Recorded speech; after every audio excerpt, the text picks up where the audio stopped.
நல்லா டைட்டா இழுத்து கட்டுங்க. ஓகே.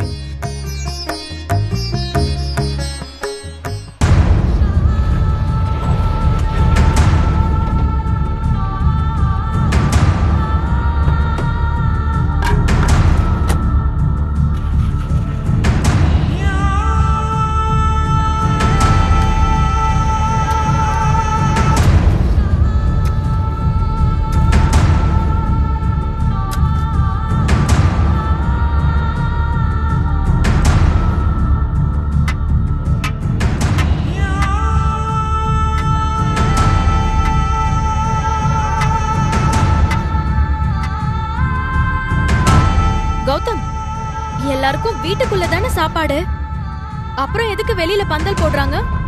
தெரியலையேக்கா. சிம்ரன், நீ எதுக்கும் முத்து மாமா கிட்ட கொஞ்சம் கேட்டுட்டு வரியா? சரிக்கா. எதுக்கு பந்தல் போட்டுட்டு இருக்காங்க? ஒன்னும் புரியலையே.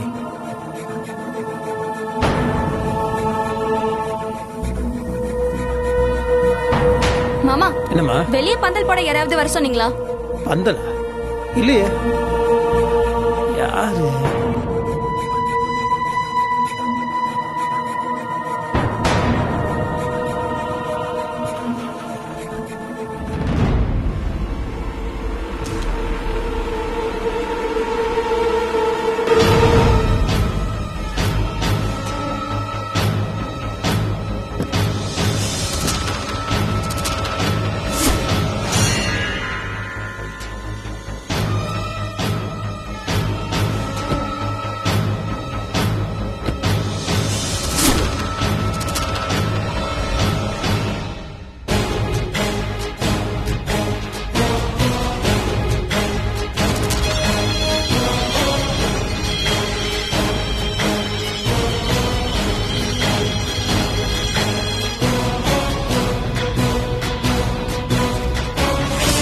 டேய், அது குடி.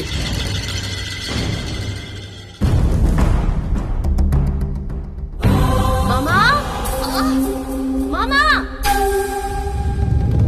என்ன வீட்ல இருந்து வேணா வெளியே அனுப்பலாம், ஆனா இப்ப உங்க வீட்டுக்கு எதிர்க்கு டென்ட் போட்டிருக்கேனே, இங்க இருந்து நீங்க என்ன வெளியே அனுப்பவே முடியாது. இப்போவாவது என் மனசுக்குள்ள உங்க மேல இருக்கிற காதல புரிஞ்சுக்கோங்க மாமா.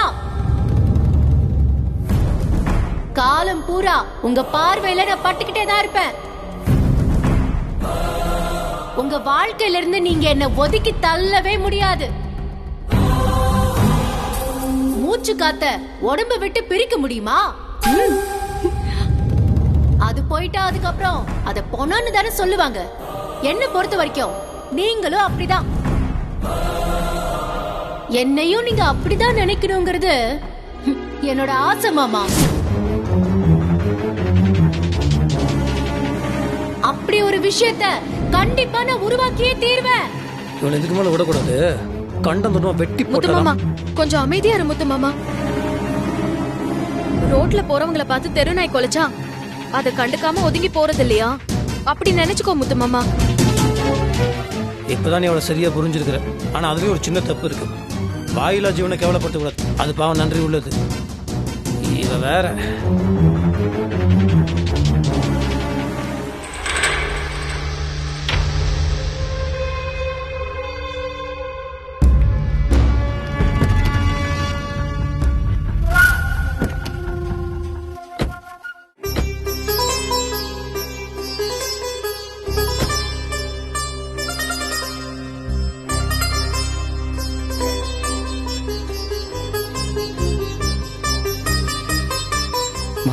அண்ணா, குருஜி. வாங்க வாங்க சாமி.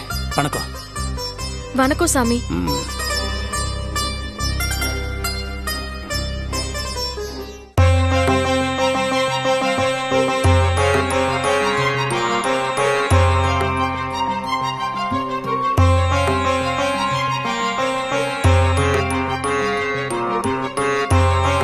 உள்ள போங்க. வாங்க சாமி.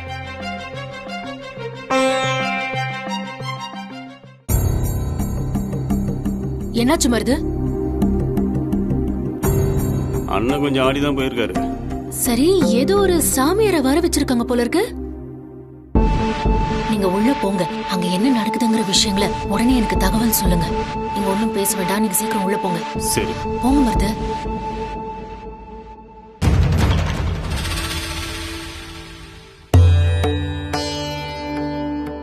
ஓம் நம சிவாய. சாமி, இது என் தங்கச்சி. இவர் என் தங்கச்சி வீட்டுக்காரு. வணக்கம். ஆ, அது என் தம்பியோட மனைவி. வணக்கம். அவங்க இன்னொரு தம்பியோட மனைவி. வணக்கம். இவங்க என்னோட மனைவி வெண்ணிலா. நான் இமயத்துக்கு போனப்ப அங்கிருந்து கங்கா ஜலம் கொண்டு வந்திருக்கேன். ஆசீர்வாதம் வாங்கிக்கோங்க. சரிங்க சாமி. வெண்ணிலா,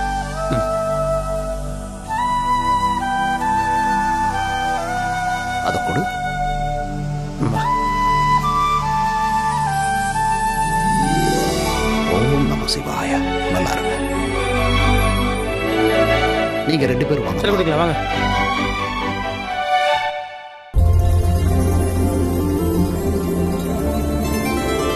ஓம் நம சிவாய. நல்லா இருங்க, நல்லா இருங்க. வாங்க. கலை வாங்க.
என்னாச்சு சாமி? ஆசீர்வாதம் கொடுக்காம எந்திரிச்சிட்டீங்க. நாங்க ஏதாச்சும் தப்பு பண்ணிட்டோமா? இல்ல ஏதாவது கோவமா? கோபம், மகிழ்ச்சி, துக்கம், இது எல்லாத்துக்கும் அப்பாற்பட்ட வாழ்க்கை தான் எங்க வாழ்க்கை. உங்க குழந்தைய ஆசீர்வாதம் பண்றப்போ என் மனசுக்குள்ள ஏதோ ஒரு உறுத்தல். அவன் ஜனித்த நேரம் சரியில்லை. அதனாலதான் அவன் பிறந்த உடனேயே உங்க வீட்டுக்கு ரொம்ப பெரிய பிரச்சனை வந்திருக்கு.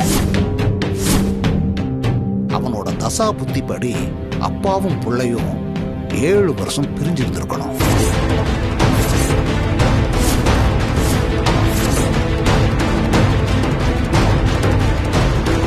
மீறி சேர்ந்ததுதான் இவனோட பிரச்சனையே.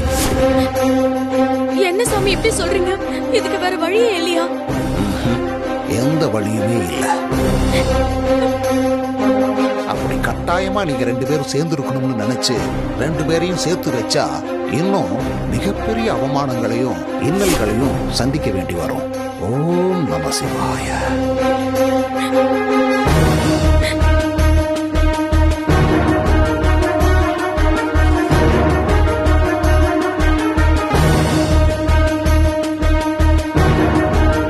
இத சொல்றதுக்கு என் மனசுக்கு ரொம்ப கஷ்டமா தான் இருக்கு. அந்த ஆண்டவனை வேண்டிக்கங்க. ஓம் நம சிவாய. நான் வர்றேன்.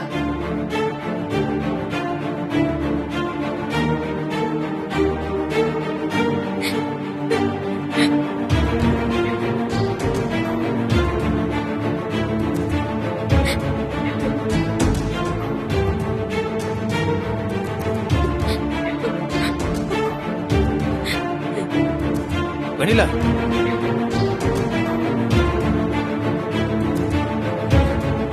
சாமி சாமி சாமி நில்லுங்க சாமி.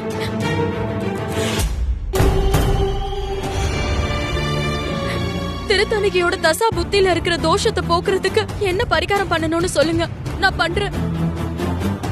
இனிமே எனக்கும் சரி என் முத்து மாமாக்கும் சரி இவனை பிரிஞ்சு வாழறதுங்கிறது ரொம்ப கஷ்டம். தயவு செஞ்சு பரிகாரத்தை சொல்லுங்க சாமி. பரிகாரம் ரொம்ப கடுமையானதுமா. அதனாலதான் நான் அதை சொல்லாம போறேன். பரவாயில்ல சாமி, எவ்வளவு கடுமையா இருந்தாலும் நான் செய்யறேன். அந்த பரிகாரத்தை பண்ண நினைச்சு நீ காரியத்துல இறங்குனா உன் உயிருக்கே ஆபத்தாயிடும்.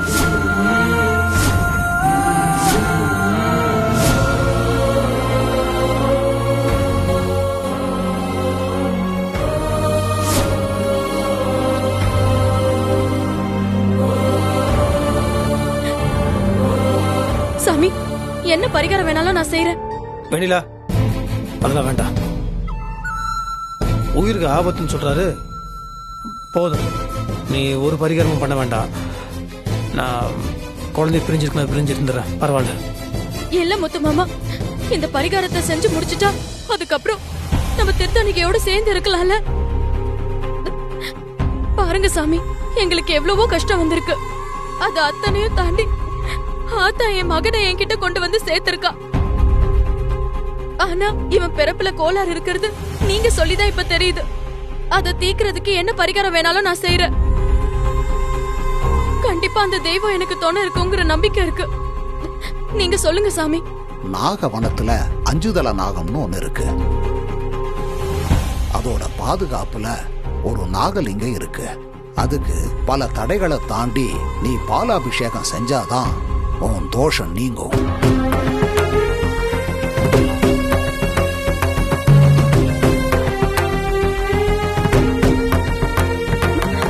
சரிங்க சாமி, நான் பண்றேன். ரொம்ப கடுமையான விரதத்தை மேற்கொண்டு பால் குடத்தை தலையில தாங்கிக்கிட்டு நீ அந்த காட்டுக்குள்ள போய் நாகவனத்தை அடையணும். அந்த வனத்துக்குள்ள போய் நாகலிங்கத்துக்கு எதிரா பால் குடத்தை வச்சுட்டு லிங்கத்துக்கு எதிரா ஒரு நெருப்பு வளையத்தை உண்டாக்கணும். அந்த நெருப்பு வளையத்துக்குள்ள அமர்ந்து நான் உனக்கு உபதேசிக்கிற 7 மந்திரங்களை நீ சொல்லணும். சரிங்க சாமி, அந்த மந்திரத்தை சொல்றேன், சொல்லுங்க நீங்க.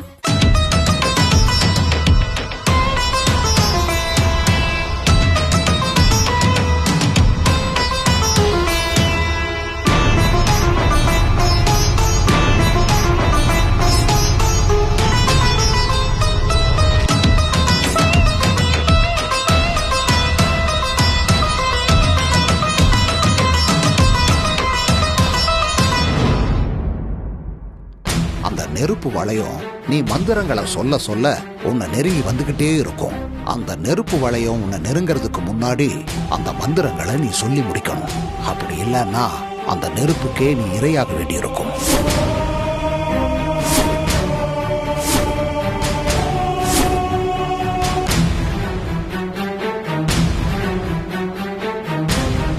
இப்படி உயிருக்கு ஆபத்தான ஒரு செயலை மேற்கொள்றதுக்கு பதிலா 7 வருடங்கள் இந்த குழந்தையையும் அப்பாவையும் பிரிச்சு வைக்கிறது நல்லதுன்னு எனக்கு தோணுதுமா. இல்ல சாமி, எனக்கு நம்பிக்கை இருக்கு. எப்படியாவது இந்த பரிகாரத்தை நான் செய்யறேன். உங்க ஆசீர்வாதம் எனக்கு கூட இருக்கணும். அதே மாதிரி ஆத்தாவோட அருளும் எனக்கு வழிகாட்டும்.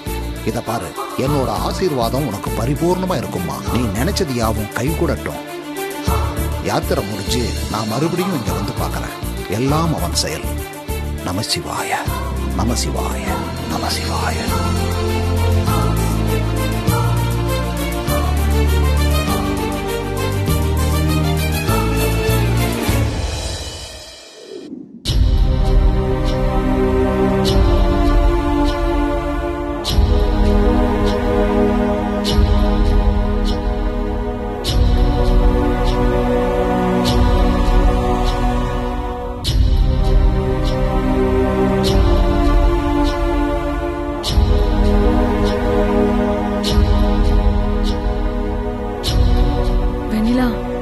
குருஜி சொல்லிட்டு போனதுல இருந்து போய் சாப்பிடாம கொள்ளாம உட்கார்ந்துருக்க. எழுந்திருச்சு வந்து சாப்பிட. வேணா கலை, மனசு சரியில்லை.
எல்லாருக்கும் கேலண்டர்ல போட்ட தேதி தான் தீபாவளி. ஆனா எனக்கு இன்னைக்கு தான் தீபாவளி.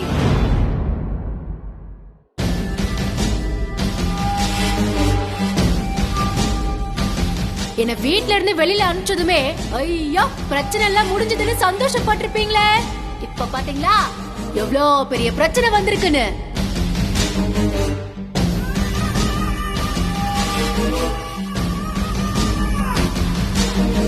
இதெல்லாம் சும்மா இல்ல, எனக்கு செஞ்ச துரோகத்துக்கு கிடைச்ச பரிசு. அதுக்குதான் இந்த தண்டனை. இப்போ ஒண்ணு கெட்டு போகல. என்கிட்ட வந்து மன்னிப்பு கேட்டுட்டு என்ன பொண்டாட்டியா ஏத்துக்கிறேன்னு சொல்லி திருத்தணியை என்கிட்ட திருப்பி கொடுத்துட்டீங்கன்னா வந்த தோஷம் எல்லாம் நீங்கி காணாம போயிடும். அதுக்கப்புறம் நீங்க எந்த பரிகாரமும் செய்ய தேவையில்லை. என்ன பேச்சு மாப்பிள்ள? டேய் சொன்னா கேளுடா. டேய் சொன்னா கேளுடா. டேய் நான் பேசாம இருந்தது தப்பா போச்சு. வாய்க்கு வந்தபடி பேசிட்டு இருக்கா. டேய் பேசுற வாய் கிழிச்சு. அவ அப்படிதான். அவளை பத்தா தெரியும்ல, பேசாம இருக்கு. இதுக்கு மேல விடக்கூடாதுடா. அவளை அடிச்சு கொன்னு. டேய் இவ்வளவு நாள் அப்படிதானே இருந்தா, இதுக்கு மேல இருக்க முடியாதுடா. இவ்வளவு நாள் இருந்தது தப்பு. என்ன மாமா கோவம் வருதோ? வரும், வரதா செய்யும். என்ன பண்றது? என்கிட்ட எந்த தப்பும் இல்ல. குத்தம் உள்ள நெஞ்சு குரு குருங்குது. அதான் கோவமும் வருது. மாப்பிள்ள இங்க பாரு, குறைக்குதுங்கிறக்காக ஒவ்வொரு தடையும் நின்று கல் எடுத்து அடிச்சிட்டு இருந்தா நம்ம போய் சேர வேண்டிய இடத்துக்கு போய் சேர முடியாது. மாப்பிள்ள இவெல்லாம் நம்ம விடுறா, இதை விட நமக்கு முக்கியமான வேலை இருக்கு. வா. ஓ சூப்பர் சூப்பர். அண்ணாமலை கூட்டிட்டு போ உன் நண்பனை கூட்டிட்டு போ. முறைக்காத போ.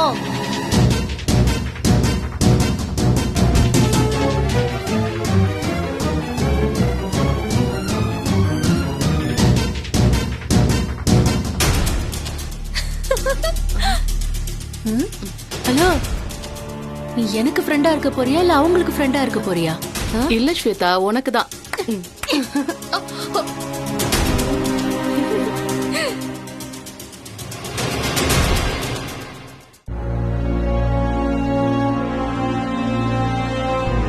டேய் உட்றா.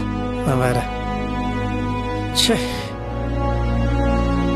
டேய் ஒரு நாள் சந்தோஷமா இருந்தா 9 நாள் டென்ஷனா இருக்க வேண்டியதா இருக்கு. யாருனால எதுக்கு அப்படிலாம் நடக்குது? வேற யாரா காரணம்? ஸ்வேதா தான். இவ்வளவு நாள் வீட்டுக்குள்ள இருந்து பிரச்சனை பண்ணிட்டு இருந்தா, இப்போ வீட்டுக்குள்ள டென்ட் போட்டு பிரச்சனை பண்ணிட்டு இருக்கா.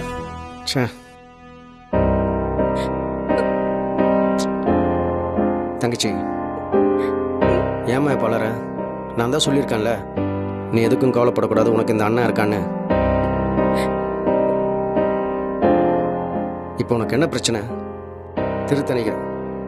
திருத்தணிகைக்காக பண்ண வேண்டிய பரிகாரம் தானே பிரச்சனை. நான் பரிகாரம் பண்றதுக்கு தயாரா தானே இருக்கேன். வெண்ணிலா என்ன பேசிட்டு இருக்கிற? உயிரை பணைய வச்சுட்டா நீ ஒரு பரிகாரம் பண்ண தேவையில்ல. சும்மா இருக்கும் நேரம். இல்ல முத்து மாமா, நான் பரிகாரம் பண்றேன். தங்கச்சி சொன்னா கேளுமா. மாப்பிள்ள சொல்றது கரெக்டா. எதுக்கு அவ்வளவு ரிஸ்க் எடுத்து பரிகாரம் எல்லாம் பண்ணணும்? இப்ப என்ன, நீ பரிகாரம் பண்ணலன்னா திருத்தணிகை பிரிஞ்சு 30 வருஷம் ஒரு 7 வருஷம் இருக்கணும், அப்படிதானே? நீ எதுக்கும் கவலைப்படாத. நான் திருத்தணிகையை ஃபாரின் கூட்டிட்டு போயிட்டு 7 வருஷம் கழிச்சு கொண்டு வந்து விட்டுறேன், போதுமா? இல்ல அவன் பிறந்ததுல இருந்து என்ன பாவம் பண்ணான்னு தெரியல. படாத பாடுபடுறான். ஏற்கனவே ஸ்வேதா கிட்ட இருந்து அவ்வளவு கஷ்டப்பட்டு இப்பதான் நம்ம கைக்கு திரும்ப வந்திருக்கான். அவனை மறுபடியும் பிரிஞ்சு வாழணுமான்னு எனக்கு ரொம்ப கவலையா இருக்குன்னு.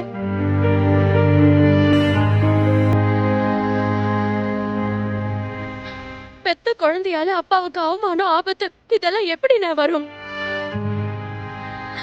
அப்போ கடவுளோட படைப்புல தப்புன்னு தானே நான் அர்த்தம். என்னதான் பண்ணணுங்கிற? இல்லன்னு ஆத்தா துணையோட குருஜி சொன்ன பரிகாரத்தை நான் நல்லபடியா செஞ்சு முடிப்பேன். இந்த சோதனையில இருந்து மறுபடியும் நான் மீண்டு வருவேன். எனக்கு அந்த நம்பிக்கை இருக்குன்னு. என்னால திருத்தணிகையும் விட முடியாது, முத்து மாமாவையும் விட முடியாது. அவங்க எப்பவுமே என் கூட தான் இருக்கணும்.